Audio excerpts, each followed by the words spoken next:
Ngayong tag-ulan, may gagamiting geospatial monitoring system sa Bulacan bilang bahagi ng kanilang paghahanda at pagbibigay ng babala sa mga residente.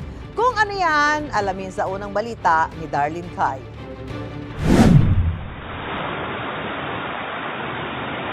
Mabilis na tumaas ang tubig sa Barangay San Rafael 1 sa San Jose del Monte, Bulacan kasunod ng malakas at tuloy-tuloy na buhos ng ulan noong Biyernes. Humupa rin naman daw ang baha matapos ang ilang oras.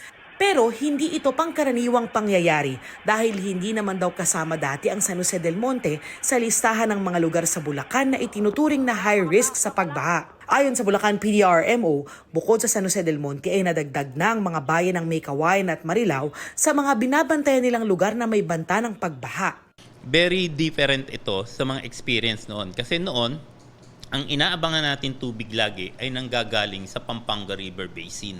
Ngayon, last year, ang higit na nating ikinagulat ng bandang July niyan, nung bumaha, nung time ng Karinan, na ang tubig natin ay nanggaling sa Kamanaba. Bukod sa pagkasira dati ng Navotas Navigational Gate dahil daw ito sa nagbabagong panahon. Yung level po niyan ay talagang tumataas na because of the nature. No? And sabi nga rin nila, at dun sa study naman talaga na nilalabas yung climate change, yung ating mga human factors na nangyayari, yung silt, yung mga kalat, mga basura na nandito sa daluyan ng tubig natin, na iipon nito para hindi kagad makalabas ang tubig.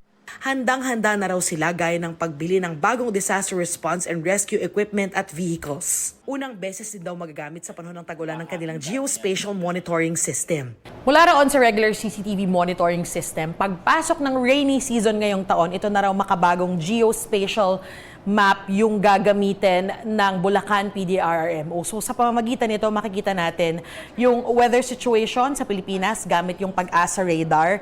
Merong feature dito kung saan makikita yung weather forecast o yung magiging lagay ng panahon sa mga susunod na oras.